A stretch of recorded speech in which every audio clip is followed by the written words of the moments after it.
నమస్తే మాస్టర్స్.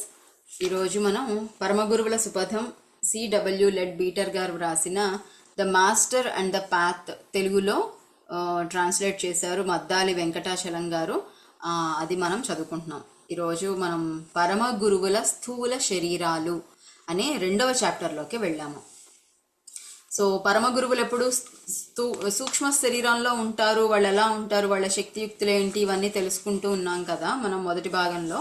ఇప్పుడు 2వ చాప్టర్లో వాళ్ళకి స్థూల శరీరాలు ఉంటే ఏంటి, దాంట్లో వాళ్ళు అసలు శరీరం ఎందుకు తీసుకుంటారు, స్థూల శరీరంలోకి రావాల్సిన అవసరం ఏంటి, వస్తే ఎలాగా చేస్తారు, ఎటువంటి శరీరాన్ని ఎన్నుకుంటారు, ఇవన్నీ కొంచెం వివరంగా మనం చూద్దాము.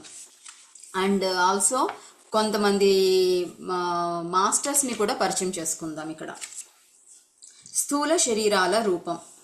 పరమగురువుల గురించి దివ్యజ్ఞాన ఉపాసకులలో విశేషమైన అస్పష్టత, సందేహాలు ఉన్నాయి. కనుక పరమగురువుల జీవితాలు ఎంత సహజంగా ఉంటాయో, ఎంతగా సామాన్య లౌకిక జీవితాలను పోలి ఉంటాయో తెలుసుకోవడానికి వారి దైనందిన జీవితం గురించి, కొందరు పరమగురువుల రూపాల గురించి విశదంగా చెప్తే ఉపయోగకరంగా ఉంటుంది. ఇతర మానవుల నుండి ఒక పరమపురుషుడిని నిస్సందేహంగా గుర్తించగలగడానికి ప్రత్యేక లక్షణం అంటూ ఏదీ లేదు. కానీ ఆయన ఎల్లప్పుడూ ఆకర్షణీయంగాను, ఉదారంగాను, గౌరవప్రదంగాను, పవిత్రంగాను, ప్రశాంతంగాను కనిపిస్తారు. వారిని చూసిన వారు ఒక మహాపురుషుని సన్నిధిలో ఉన్నట్లు అనుభూతి చెందకపోవడం అసంభవం.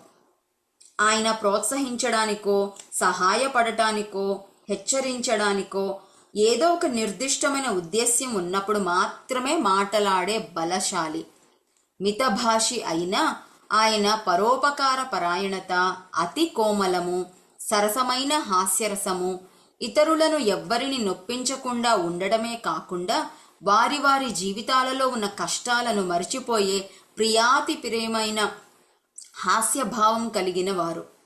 హాస్యభావం లేకపోతే యోగ మార్గంలో అభివృద్ధి చెందడం అసాధ్యం అని మౌర్య మహర్షి గారు ఒకసారి అన్నారు. నేను చూసిన సిద్ధపురుషులు అందరూ నిస్సందేహంగా ఆ గుణాలను కలిగి ఉన్నవారే. ఓకే, సో స్థూల శరీరం తీసుకొని ఉంటే గనక మాస్టర్స్, మరి వాళ్ళని ఎలా గుర్తుపట్టాలి మనము, మిగతా వారికి ఏమైనా తేడా ఉంటుందా అంటే ఈ మొదటి పారాగ్రాఫ్లో అన్ని వివరంగా చెప్పారు. వాళ్ళు చాలా ప్రేమతో ఉంటారు, తక్కువ మాట్లాడతారు, అండ్ వాళ్ళు మాట్లాడిన మాటలు కూడా ఎంతో తీయగా ఉంటాయి, ఎదుటి వాళ్ళ కష్టాలని మరిచేలాగా చేస్తారు, అవసరమైతేనే మాట్లాడతారు.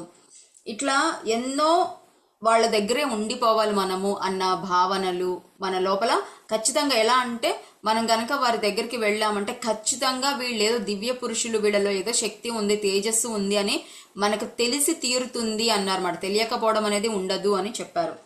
అంతేకాదు ఈ యోగ మార్గంలో ఉండే వాళ్ళు కూడా ప్రతి ఒక్కరు కూడా హాస్యతత్వం, హాస్యభావం అనేది ఉంటుందంట. వాళ్ళు చక్కగా జోకులు వేసుకొని ఆహ్లాదకరంగా, ఆనందంగా ఉంటారన్నమాట. మనందరం అదే కదా చేస్తాము. సో అది ఖచ్చితంగా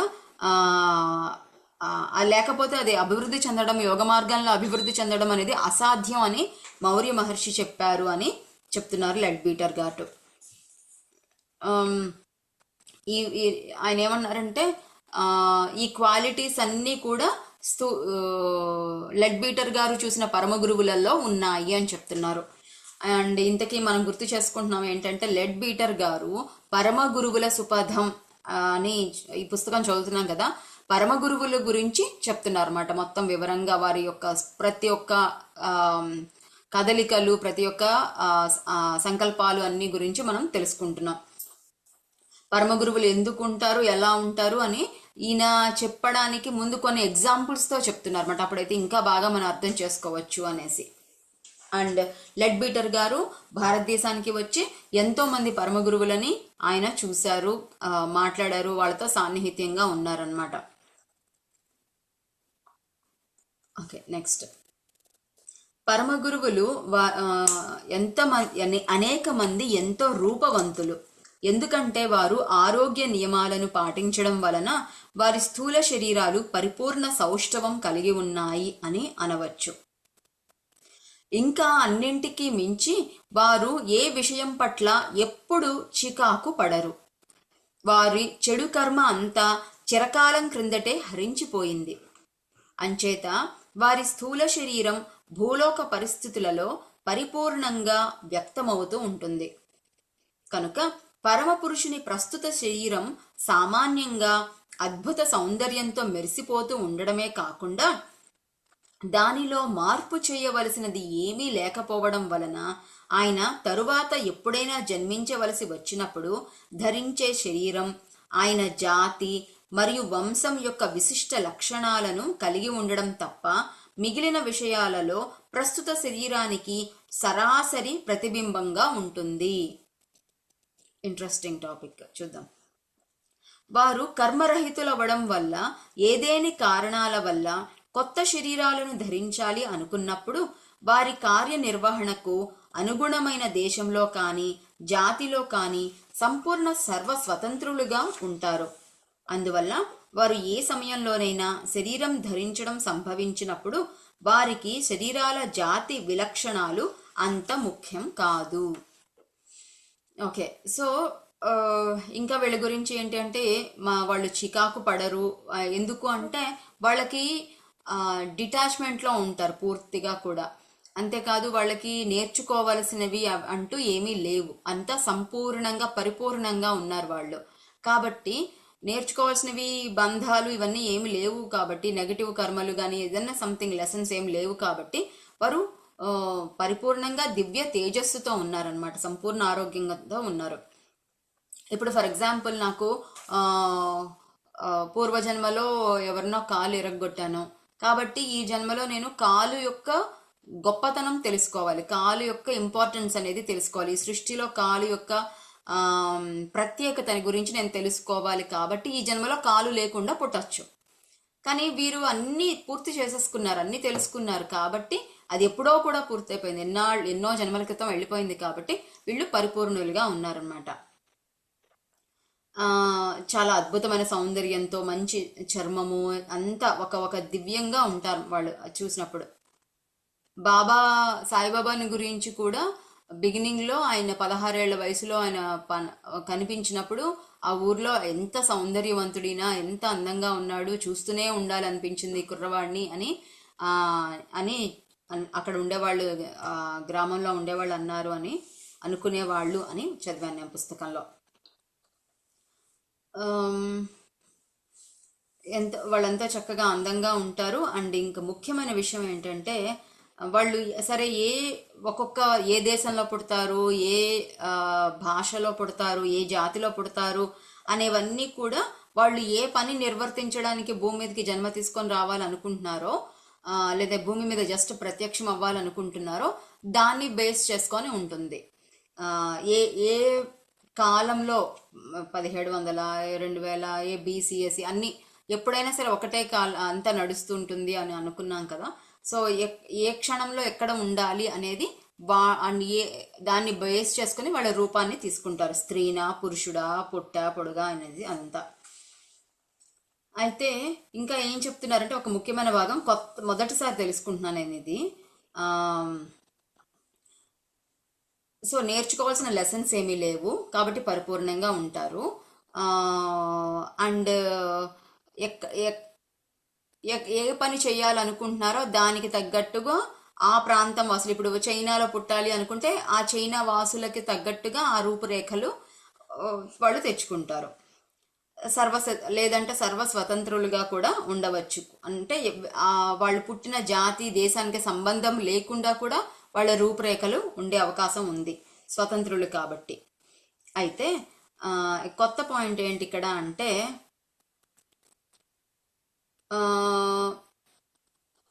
ఒక రూపంలో వాళ్ళు పరిపూర్ణులుగా ఉన్నారు, ఎటువంటి మార్పులు అవసరం లేదు, కొత్తగా నేర్చుకోవాల్సింది ఏమీ లేదు.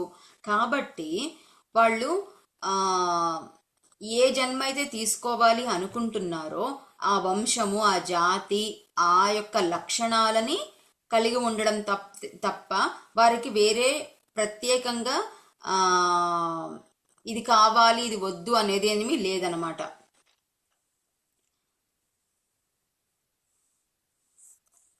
నేను అది కొంచెం ఇంకా క్లారిటీగా తెచ్చుకుందాం అనుకుంటున్నాను. సో ఏ అంటే రూపాన్ని తెచ్చు యా చెప్పండి. అంటే వాళ్ళు ఏ ఏమంటారు, వాళ్ళకి ఏమి కర్మ అన్నది ఏమి బైండ్ అయి లేరు కాబట్టి, ఇది అన్ని నేర్చేసుకొని ఉన్నారు కాబట్టి there okay with anything. Yes. అంటే వాళ్ళు నాన్ వెజ్ ఈటర్స్ గా కూడా పుట్టచ్చు. There is no restriction. అంతే, అంతే. Like they can be anywhere. అవును. వాళ్ళకి అది ఏమైనా చేసినా కూడా వాళ్ళకి అటాచ్మెంట్ లో ఉండరు, వాళ్ళు డిటాచ్డ్ గా ఉంటారు కాబట్టి కర్మలేమి అంటుకోవు. అయితే ఆ ఎందుకు అలా పుట్టారు అంటే అక్కడి నుంచి వాళ్ళ ఆ చుట్టుపక్కల వాళ్ళకి అందరికీ కూడా అక్కడి నుంచి నేర్పించడం కోసం. నాన్ వెజ్ తింటూ కూడా ఆ, మోక్ష మార్గంలో ఉండడమో, లేదంటే నాన్ వెజ్ నుంచి బయటికి వచ్చి రావడమో. ఇప్పుడు పలానా ముస్లిమ్స్ వాళ్ళ కుటుంబాలు అనుకుందాము, ఆ కుటుంబాలలో పుట్టి వాళ్ళని ఆధ్యాత్మిక మార్గంలోకి తీసుకురావాలంటే అక్కడే పుట్టి చేయాలన్నమాట. సో అది ఇక్కడ మనం రూపురేఖల గురించి, భౌతిక శరీరం యొక్క రూపురేఖల గురించి మాట్లాడుకుంటున్నాము. సో ఏవి? వాల్మీకి. వాల్మీకి. తను కూడా ఎగ్జాంపుల్ గా చెప్పవచ్చునేమో అనుకుంటున్నాను. ఆ, వేటగాడిగా పుడతారు ఎస్. కదా ఆయన, ఎస్. తర్వాత ఎస్. అవును, అనుకుంటున్నాను. యా. కరెక్ట్. అవును. థ్యాంక్ యూ అంటే అండి. మన లైవ్ ఎగ్జాంపుల్ అంటే ఇప్పుడు మీరు ఇందాక ముస్లిం అన్నారు కాబట్టి ఏపీజే అబ్దుల్ కలాం గారు. ఎస్. ఆయన ఎస్.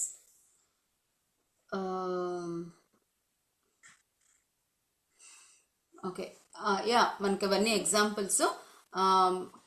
పరమ గురువులు అన్నవాళ్ళు ఇద్దరు భౌతికంగా జన్మ తీసుకోవచ్చు, లేదా ప్రత్యక్షం అవ్వచ్చు. ఆ, ఏదైనా జరగచ్చు అనమాట, అవసరాన్ని బట్టి. ఒకరిని సిద్ధపురుషులని తెలుసుకోవాలి అంటే వారి కారణ శరీరం చూడటం ముఖ్యం. ఎందుకంటే వారి పరిణామ స్థితి ఆ శరీరం యొక్క విస్తృతమైన పరిమాణాల వల్ల.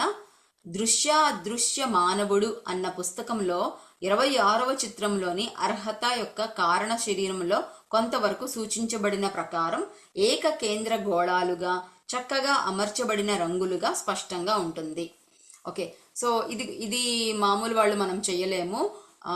థర్డ్ ఐ ఉండే వాళ్ళు గనక, ఎంతో సాధన చేసిన వాళ్ళు గనక ఈ సిద్ధ పురుషులను తెలుసుకోవాలి, వీళ్ళు అసలు సిద్ధ పురుషులా కాదా అని తెలుసుకోవాలి అంటే వాళ్ళ సూక్ష్మ శరీరాలలో 7 శరీరాలు ఉంటాయి కదా, దాంట్లో సూక్ష్మ శరీరమైన కారణ శరీరం నుంచి తెలుసుకోవాలన్నమాట. ఆ కారణ శరీరంలో ఉండే ఎనర్జీస్, ఆ కలర్స్, వీటన్నిటిని బట్టి స్పష్టంగా తెలుసుకోవచ్చు వీళ్ళు అసలు ఎందుకు పుట్టారు, ఎంత దివ్యమైన సంకల్పం తీసుకొని వచ్చారు, ఇవన్నీ కూడా అక్కడ చూడొచ్చు అనమాట. ఇప్పుడు ఒక ప్రత్యేకమైన ఒక మహర్షి గురించి మనం తెలుసుకోబోతున్నాము. అంటే ఇప్పుడు ఒక స్టోరీ లాగా ఉండబోతుంది. పరమ పురుషులు టిబెట్ దేశంలోని ఒక లోయ, అక్కడ ఉండే స్టోరీ మనం తెలుసుకోబోతున్నాం. పరమ పురుషులలో మౌర్య మహర్షి, కుటుహుమి మహర్షి, జ్వాల్కుల్ మహర్షి, ముగ్గురు మహర్షులు ప్రస్తుతం టిబెట్ దేశంలో ఒక లోయలో నివసిస్తున్నారు. సో నేను మీకు ఆ బొమ్మలు కూడా చూపించాలనుకుంటున్నాను. ఒక్క నిమిషం.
మీరు ఫోటో తీసి లేకపోతే క్రాంతి దర్శినిలో పెట్టండి, ఇప్పుడు చదవండి. లేకపోతే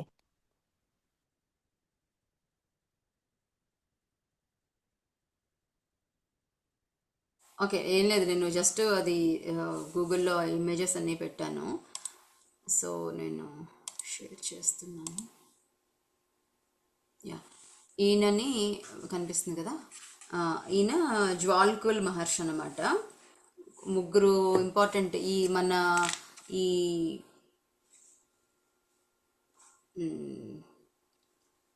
ఇదొక సంస్థ, ఇది ఆర్గనైజేషన్ అనమాట, స్పిరిచువల్ ఆర్గనైజేషన్. ఈ ఆర్గనైజేషన్లో ఈ మహర్షులందరి గురించి వీళ్ళు ఫాలో అవుతూ వీళ్ళ గురించి తెలుసుకుంటారు అనమాట. ఈ ఆర్గనైజేషన్ పేరు మేడం బ్లావెట్స్కీ గారిది అనమాట. సో మేడం బ్లావెట్స్కీ గారు ఆవిడ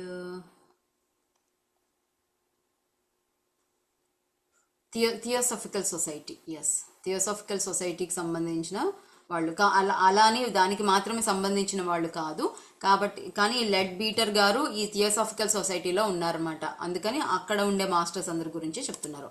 ఈయన మాస్టర్ కుటుహుమి అనమాట. కుటుహుమి వీళ్ళందరూ భూమి మీద జీవించి ఉన్నతులుగా అయ్యి పరమ గురువుల్లో అసెండెడ్ మాస్టర్గా అయ్యారనమాట. సో అది మాస్టర్స్, థ్యాంక్ యూ. సో ఈ పరమ పురుషుల్లో మౌర్య మహర్షి, కుటుహుమి, జ్వాల్కుల్ ముగ్గురు మహర్షులు టిబెట్ దేశంలో ఒక లోయలో నివసిస్తున్నారు. మేడం బ్లావెట్స్కీ గారి కోరిక ప్రకారం జ్వాల్కుల్ మహర్షి గారు ఒకసారి ఆమె కోసం ఆ లోయ ముఖద్వారం యొక్క చిత్రాన్ని యోగ శక్తితో చిత్రించారు. ఈ చిత్రం యొక్క ఛాయాచిత్రం చూడండి. పట్టు వస్త్రంపై చిత్రించిన అసలు చిత్రం అడయారులోని దివ్యజ్ఞాన సమాజం యొక్క ప్రధాన కార్యాలయంలోని ధ్యాన మందిరంలో భద్రపరచబడింది. ఆ చిత్రంలో ఎడమవైపున వారి గృహద్వారానికి సమీపంలో అశ్వారూఢులై ఉన్న మౌర్య మహర్షి గారి గృహం, కుడివైపున వంపు తిరిగిన తరువాత లోయకు పైన ఉండడం వలన ఆ చిత్రంలో కనబడకుండా బ్లావెట్స్కీ గారు ఆయనను కోరారు. ఆయన మొదట నిరాకరించారు. కానీ చివరకు కర్ర పట్టుకొని చదువరుల వైపు వీపు తిప్పి నీటిలో నిలబడినట్లు తన బొమ్మను ఆ చిత్రపటంలో చేర్చారు. ఈ అసలు చిత్రంలో నీలం, ఆకుపచ్చ, నలుపు రంగులు తక్కువ శాతం వేశారు. ఆ చిత్రకారుడు జీవన్ముక్తి పొందడానికి ముందు చాలా కాలం క్రిందట అంటే దివ్యజ్ఞాన సమాజం ప్రారంభ రోజులలో చనువుగా గై బెంజమిన్ అన్న పేరుతోనే ఆయన చిత్రంపై సంతకం కూడా చేశారు. ప్రాతకాలంలో కొండ ప్రక్కన ఇంకా మంచు కప్పి ఉన్న సమయంలో ఈ చిత్రం చిత్రించినట్లు స్పష్టంగా తెలుస్తుంది. సన్నని ఈ లోయ రెండు వైపుల మౌర్య మహర్షి గారి యొక్క మరియు కుటుహుమి మహర్షి గారి ఆశ్రమాలు ఒకదానికి ఒకటి ఎదురుగా ఉన్నాయి. ఈ లోయ యొక్క కొండ చర్యలు దేవదారు వృక్షాలతో నిండి ఉంది. ఈ లోయలో పరమగురువుల ఆశ్రమం ప్రక్కల నుండి దారులు క్రిందకి వెళ్లి క్రింద ఉన్న ఒక చిన్న వంతెన దగ్గర కలుస్తాయి. వంతెన దగ్గరలోనే చిత్రంలోని క్రింది ఎడమ భాగంలో కనబడే సన్నని ద్వారం ఒకటి ఉంది. ఆ ద్వారం వెంట వెళితే మహాశ్వేత సోదర బృందం తరపున రక్షకుడైన కుటుహుమి మహర్షి గారి పాలనలో ఉన్న గుప్త చిత్ర వస్తు ప్రదర్శనశాల ఉన్న బహు విశాలమైన నేలమాళిగలు కనిపిస్తాయి. సో ఇవన్నీ మనకి ఒక కొత్త ప్రపంచంలో ఉన్నట్టుగా ఉంటుంది. టిబెట్ దేశంలో అన్నమాట. ఈ దేశంలో వాళ్ళ ఉండే ఆశ్రమాలకు సంబంధించిన ఫోటో, పిక్చర్ పెయింటింగ్ కావాలి అని బ్లావెట్స్కీ గారు కోరారు.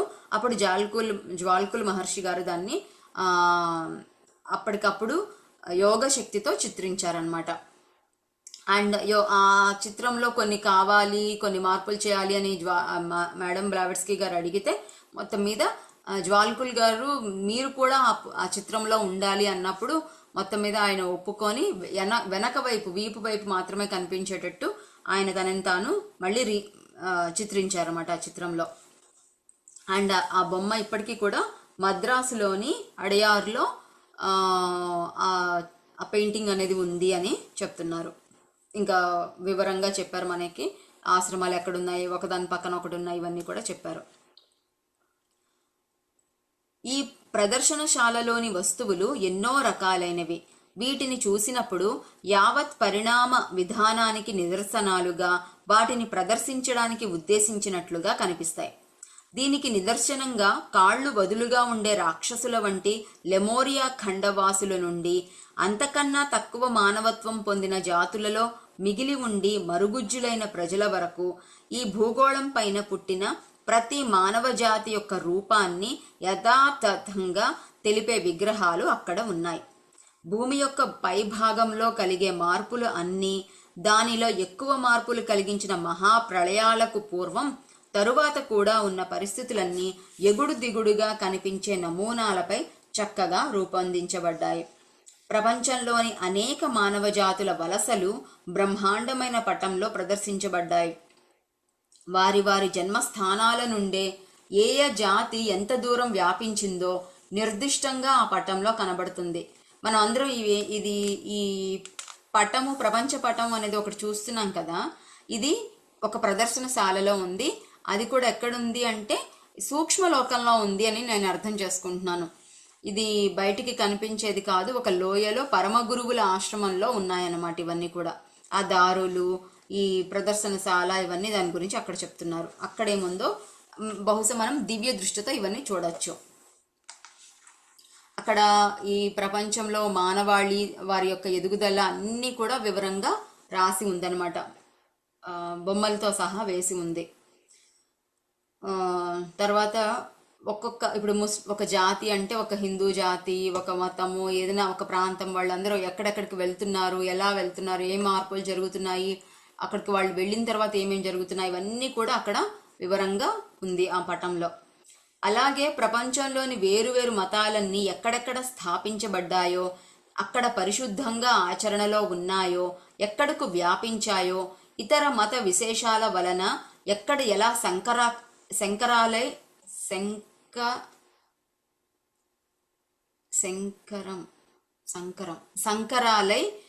వికలం అయ్యిందో ఇతర చిత్రాల వలన తెలుస్తుంది. చాలా కాలం క్రిందనే వివస్మృతులైన జాతులకు చెందిన కొంతమంది నాయకుల యొక్క మరియు మత గురువుల యొక్క స్థూల రూపాలను అద్భుతమైన సహజత్వం గల విగ్రహాలు శాశ్వతంగా గుర్తుకు తెస్తూ ఉంటాయి. ఎన్నో మతాల వారి గురువుల యొక్క చాలా అంటే ముఖ్యమైన పాత్రలు వహించిన వాళ్ళ ఆ గురువులు, మత గురువులు వాళ్ళకి కూడా అక్కడ బొమ్మలు, నిజమైన ఇది బొమ్మ కాదు, మనిషి నిజంగా నిలబడ్డారేమో అన్నంతగా అక్కడ రూపాలు కూడా, స్థూల రూపాలు ఉన్నాయంట. మానవ నాగరికతలో ముఖ్యమైన మరియు ఎవరి వల్ల గమనించకుండా ఉండిపోయిన మరియు అభివృద్ధులకు సంబంధించిన చిత్రమై అనేక వస్తువులు భావి తరాల వారి పరిశీలన కోసం భద్రపరచబడ్డాయి. నమ్మలేనంత అతి ప్రాచీన అమూల్యమైన లిఖిత గ్రంథాల కోసం మూలమైన వ్రాత ప్రతులు ఇక్కడ కనిపిస్తాయి. ఉదాహరణకు సిద్ధార్థుడు అనేవాడు రాజపుత్రునిగా చివరిసారిగా జన్మించిన బుద్ధదేవుడు స్వహస్తంతో వ్రాసిన వ్రాతప్రతి, పాలస్తీనాలో పుట్టిన క్రైస్తవ ప్రభువు వ్రాసిన ప్రతి ఒక్కటి ఉంది. గుప్త విద్య సీక్రెట్ డాక్ట్రిన్ ప్రథమ భాగంలో మేడం బ్లావెట్స్కీ గారిచే వర్ణించబడిన ధ్యాన గ్రంథం బుక్ ఆఫ్ ధ్యాన్ యొక్క అత్యద్భుతమైన వ్రాతప్రతి కూడా ఇక్కడ ఉంది. మన లోకంలో కన్నా అన్యమైన లోకాలకు చెందిన విచిత్ర లిపి కూడా ఉన్నాయి. జంతు వృక్ష వర్గాల రూపాలు అన్నీ ఇక్కడ చిత్రాలు అయి ఉన్నాయి. వాటిలో కొన్నింటిని ఫాసిల్స్గా తెలుసు. అయితే వాటిలో చాలా వాటి యొక్క ఉనికిని ఆధునిక శాస్త్రజ్ఞులు ఊహించలేరు. మానవజాతి పూర్తిగా మరిచిపోయిన ఫాసిల్స్ అంటే భూగర్భంలో శిలారూపులై మానవజాతి పూర్తిగా మరిచిపోయిన అతి ప్రాచీనమైన కాలం నాటి కొన్ని గొప్ప గొప్ప నగరాల యొక్క సరైన నమూనాలు సాధకుల పరిశీలన కోసం ఇక్కడే ఉన్నాయి. మనం దివ్యదృష్టితో వెళితే ఈ మన భూమి మీద ఉండే చరిత్ర అంతా కూడా అక్కడ తెలుసుకోవచ్చు అన్నమాట. కొన్ని నగరాలు నీట మునిగిపోయాయి, కొన్ని సంప్రదాయాలు కానీ, కొన్ని కల్చర్స్, సివిలైజేషన్స్ ఇవన్నీ వెళ్ళిపోయాయి కదా, అవన్నీ కూడా మనకి కళ్ళకి అద్దినట్టుగా అక్కడంతా కూడా మనం చక్కగా చూడొచ్చు అన్నమాట. ఇంతకీ ఫాసిల్స్ అంటే ఏంటంటే భూగర్భంలో శిలారూపమై జంతు సంబంధమైనవి కానీ వృక్ష సంబంధమైనవి కానీ వాటి యొక్క భాగాలు కానీ అలా భూగర్భంలో శిలారూపం అయిపోయి ఉంటుంది. వాటిని ఫాసిల్స్ అంటారు. విగ్రహాలు నమూనాలు అన్నీ అసలు మాతృకలలా ఉండే విధంగా అతి సుందరంగా రంగులు వేయడం జరిగింది. మనం గమనించవలసిన విషయం ఏమిటంటే ఈ వస్తువులు ఏకకాలంలో పరిణామం లేదా నాగరికత ఎలాంటి పరిస్థితుల్లో ఉండేవో రాబోయే తరాల వారికి వివరించడానికి ఆయా కాలాలలో ఉద్దేశ్యపూర్వకంగా సమకూర్చబడ్డాయి. రాబోయే సాధకులు ఉంటారు కదా, ఎన్నో వందల సంవత్సరాల వరకు ఈ సాధన చేసేవాళ్ళు ఉంటారు. ఆ ప్రతి ఒక్కరూ కూడా ఇంకా ఇంకా విశ్వాన్ని గురించి తెలుసుకోవాలి అనుకుంటూ ఉంటారు. వాళ్ళు గనక వస్తే వాళ్ళకి తెలియజేయడం కోసం ఇవన్నీ అక్కడ చక్కటి రూపాలతో సిద్ధం చేసి పెట్టబడ్డాయి అన్నమాట. ఒరిజినల్లేనా ఇది అన్నట్టుగా తయారు చేశారన్నమాట. అందమైన రంగులన్నీ వేసి చేశారు. అందుచేత మన వస్తు ప్రదర్శనశాలలో లాగా అసంపూర్ణంగాను ఖండాలుగానే కాకుండా సమస్త విషయాలలోనూ సంపూర్ణమైనటువంటి క్రమ పద్ధతిలో జ్ఞానాన్ని ఇచ్చే వస్తువులు ప్రదర్శించబడ్డాయి.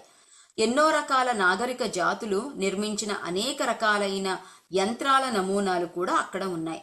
అంతేకాదు చరిత్రలోని మంత్ర తంత్ర విద్యలు ఏ కాలంలో ఎలా వ్యాప్తి చెందాయో తెలియజేయడానికి వివరాలతో కూడిన ఎన్నో చిత్రపటాలు ఉన్నాయి. మనకిక్కడ మనము భూమి మీద మ్యూజియం ఉందనుకోండి, మ్యూజియంలో ఏముంటుంది, మనకి భూమి మీద ఏది దొరుకుతుందో తవ్వకాల్లో అదే ఉంటుంది. ఆ తవ్వకాల్లో దొరికేవి ప్రతిసారి సంపూర్ణంగా ఉండవు, విరిగిపోయినవి ఉంటాయి. మనకు ఆ విరిగిపోయిన ముక్కలే పెడతామన్నమాట కదా. ఆ ముక్కలు అంటే ఆ జ్ఞానం తెలియడం కోసం ఆ ముక్కలు ఏది దొరికితే అదే పెడతాం. కానీ అది సూక్ష్మలోకం కదా, ఏది కావాలంటే అది సృష్టించబడుతుంది. అందుకని భూమి మీద ఏమైతే జరుగుతుందో, ఉపరితలంలో ఏమైతే జరుగుతుందో దాని యొక్క అసలు రూపాన్ని అక్కడ సూక్ష్మ రూపంలో సూక్ష్మలోకంలో మనం చూడొచ్చు అన్నమాట అసలు రూపాన్ని. కాబట్టి అది సంపూర్ణంగా పరిపూర్ణంగా అందంగా ఉంటుంది.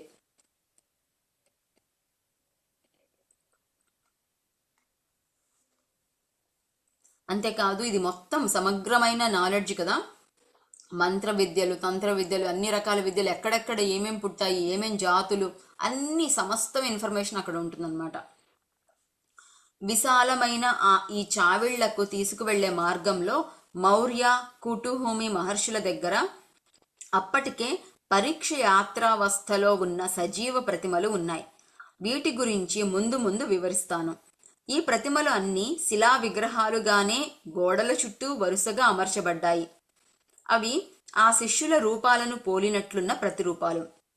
ఈ ప్రతిమలను తయారు చేయడానికి అతి స్థూల పదార్థం ఆకాశ పదార్థం ఈథర్ అవ్వడం వలన అవి చర్మచక్షువులకు కనపడకపోవచ్చు. వాళ్ళు మౌర్య అండ్ కుటుంబ మహర్షుల దగ్గర ఎక్స్పెరిమెంట్ ఇస్తే ఇంకా రీసెర్చ్ స్టేజ్లో ఉన్న బొమ్మలు అవి ఉన్నాయంట. అవి ఏంటంటే ఆకాశ పదార్థం ఈథర్ ద్వారా సూక్ష్మం ఎనర్జీ ద్వారా తయారు చేయబడిన బొమ్మలు. కాబట్టి అవి మామూలు కంటికి కనిపించవు, కానీ అతి ఒరిజినల్గా మనం ఉన్నట్టుగా అవి అక్కడ ఉంటాయన్నమాట. ప్రతిరూపాల ఎంతో మంది శిష్యులు ఉన్నారు, వాళ్ళ యొక్క ప్రతిరూపాలు అన్నమాట, వాళ్ళని పోలుస్తున్నట్టుగా. వంతెన దగ్గర బర్మా దేశపు కళను తపింపచేసే గోపురం గల ఒక చిన్న దేవాలయం కూడా ఉంది. అక్కడ పువ్వులు పళ్ళు సమర్పించి కర్పూరాన్ని వెలిగించి పంచశీలాలను పారాయణ చేయడానికి కొంతమంది గ్రామస్తులు వెళుతూ ఉంటారు. ఏటి ప్రక్క నుండి ఎత్తుపల్లాలలో ఉన్న కర్కశమైన ఒక దారి లోయ క్రింది వరకు తీసుకొని వెళ్తుంది. మహర్షుల గృహాలలో ఒక దాని దగ్గర నుండి రెండవ దానిని చూడవచ్చు. రెండు వంతెనపై ఉంటాయి. అయితే లోయ మలుపు తిరిగి ఉండడం వల్ల వంతెన దగ్గర నుండి చూస్తే రెండు గృహాలు ఉండవు. దారి వెంటనే లోయపైకి కుటుంబి మహర్షి గారి ఇల్లు దాటి వెళితే ఒక పెద్ద రాతి స్తంభం దగ్గరకు వెళ్తాము. దానిపైకి ఇంకా ముందుకు వెళితే లోయ వంపు మలుపు తిరగగానే ఆ స్తంభం అదృశ్యం అవుతుంది. ఆ దారిలోని మరికొంత దూరం వెళితే కనుక ఒక పీఠభూమి కనబడుతుంది. దాని మీద ఒక సరస్సు ఉంది. ఆ సరస్సులో మేడం బ్లావెట్స్కీ గారు స్నానం చేస్తున్నారని, ఆ నీరు చాలా చల్లగా ఉన్నాయి అని ఆమె అన్నట్లు చెప్పుకుంటూ ఉంటారు.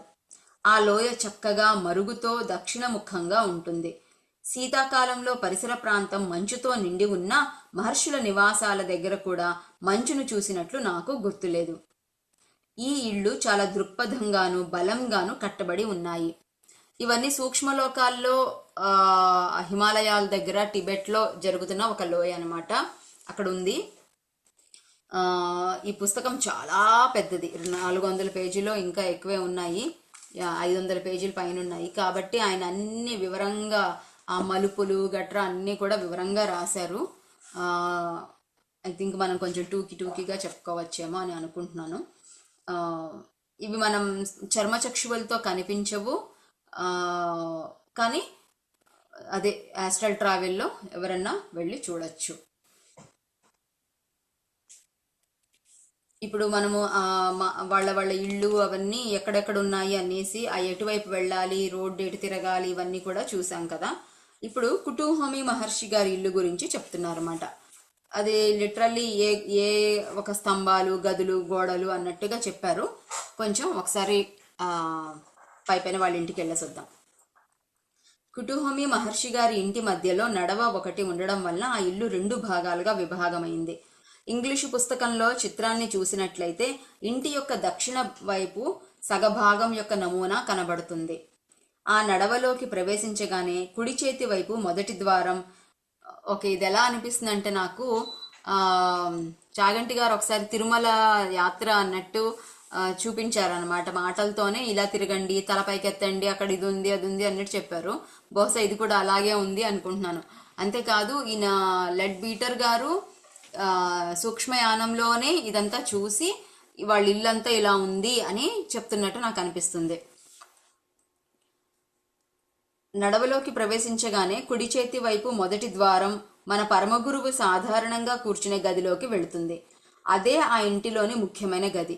ఆ గది 50 అడుగుల పొడవు, 30 అడుగుల వెడల్పు గల చాలా విశాలంగాను ఎత్తుగాను ఉంటుంది. అది ఒక హాలులాగా ఉంటుందే కానీ గదిలా ఉండదు. నడవకు కుడివైపున ఇంటి ముందు అంతా వ్యాపించి ఉంటుంది. ఆ పెద్ద గదికి వెనక వైపున రమారమి చతురస్రంగా ఉండే 2 గదులు ఉన్నాయి. ఒకటి పడక గది, రెండవది స్వాధ్యాయ మందిరం. ఇంటిలో ఆ భాగం అంతా పరమగురువు స్వంత ప్రయోజనాల కోసం ప్రత్యేకించబడింది. దాని చుట్టూ విశాలమైన వసారా ఉంది. నడవకు ఎడమవైపున ఉన్న ఇంటి 2వ భాగం చిన్న చిన్న గదులుగాను రకరకాల కచేరీ గదులుగాను విభజించారు. కానీ పడక గదిలోని ద్వారానికి ఎదురుగా నడవ భాగంలో మంచి వసతులతో కూడిన స్నానాల గది ఉన్నట్లు చూశాము. అంటే ఆ టైంలో అక్కడికి వెళ్ళి చూడాలి అనుకునే సూక్ష్మ యాత్ర చేయాలి అనుకునే వాళ్ళందరికీ కూడా ఒకటే కనిపిస్తుంది అనమాట. వాళ్ళందరూ అక్కడ చేసినట్టున్నారు ఆ దివ్య జ్ఞాన సమాజం వాళ్ళు. కుడివైపున ఉన్న పెద్ద గదికి ముందు వైపు ఇదొక్కటి మనం చదివేసుకొని ఇంకా వాళ్ళ ఇల్లు ఇంకా డీప్గా అర్థం చేసుకోవడానికి ఇంకా చాలా ఉన్నట్టుంది. ఇది చాలా పెద్ద ఇల్లు. సో మనము బహుశా ఓకే క్విక్గా చెప్పేసుకొని ధ్యానంలోకి వెళ్దాము. కుడివైపున ఉన్న పెద్ద గదికి ముందు వైపు చివర ఉన్న వెలుతురు వచ్చి అనేక కిటికీలు ఉండడం వల్ల గదిలోకి వెళ్ళిన వెంటనే ఎలాంటి అడ్డంకులు లేకుండా ఒకే దృశ్యం వాటిలో నుండి చూస్తున్న భావం కలుగుతుంది. ఆ కిటికీలు అన్నింటి క్రింద పొడుగున ఒక అరుగు ఉంది. ఆ దేశంలో అసాధారణమైన విశేషం కూడా ఒకటి ఉంది. ముందు వైపు కిటికీలకు ఎదురుగా ఉన్న గోడ మధ్యలో ఒక పెద్ద పొయ్యి ఉంది. ఆ 3 గదులకు వేడి తగిలేలా ఈ ఏర్పాటు చేయబడింది. ఆ పొయ్యి పైన కప్పుల ఒక ఇనుప రేకు ఉంది. ఈ పొయ్యి సమీపంగానే మహర్షి గారి పడక కుర్చీ ఉంది. ఎంతో పురాతనమైన కర్రను తొలిచి చక్కగా చెక్కి కూర్చునే వారికి సరిపోయేలా తయారు చేయడం వల్ల దానిలో ప్రత్యేకంగా దిండ్లు అవసరం లేదు. ఆ గదిలో అక్కడక్కడ మేజా బల్లలు, పొడుగు బల్లలు, సోఫాలు ఉన్నాయి. ఒకసారి మహర్షి గారి సంగీతపు పియానో పెట్టె యొక్క పియానో మెట్ల పై భాగంలో ఉంది. మెట్ల పై భాగంలో ఉంది. ఆ గది యొక్క ఎత్తు 20 అడుగులు ఉండవచ్చు.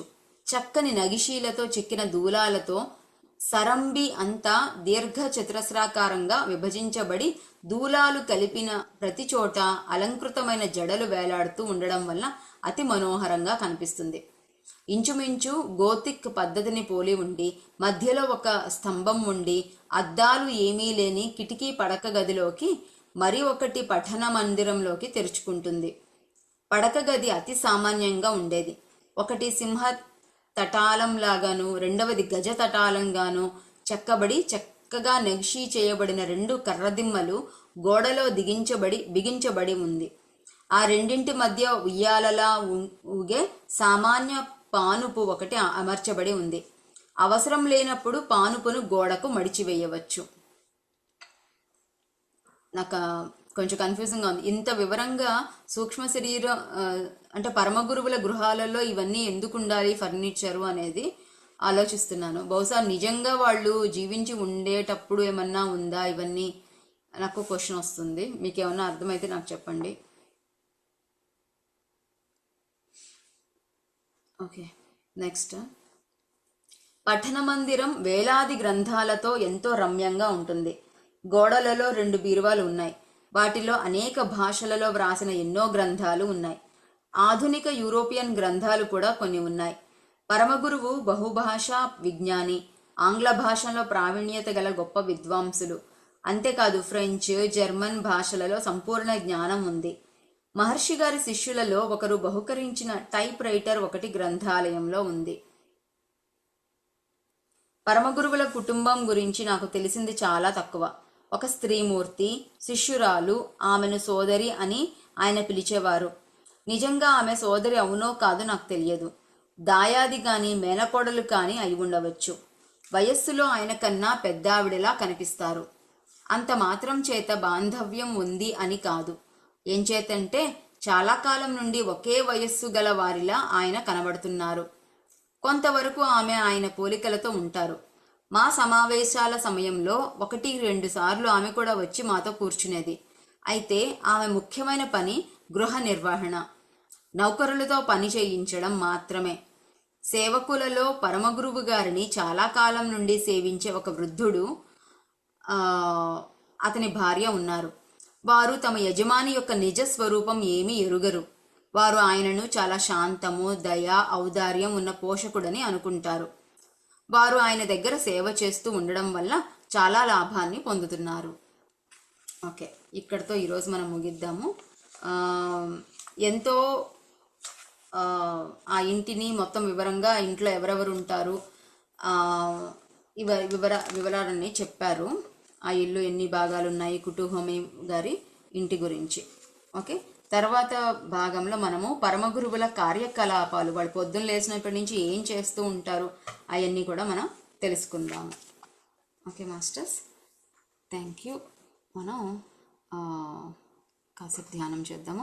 ఎవరికైనా ఏదైనా షేర్ చేసుకోవాలంటే దయచేసి అన్మ్యూట్ చేసుకోండి. Thank you Lavanya. Thank you అమ్మా. లావణ్య, చెప్పండి అమ్మా.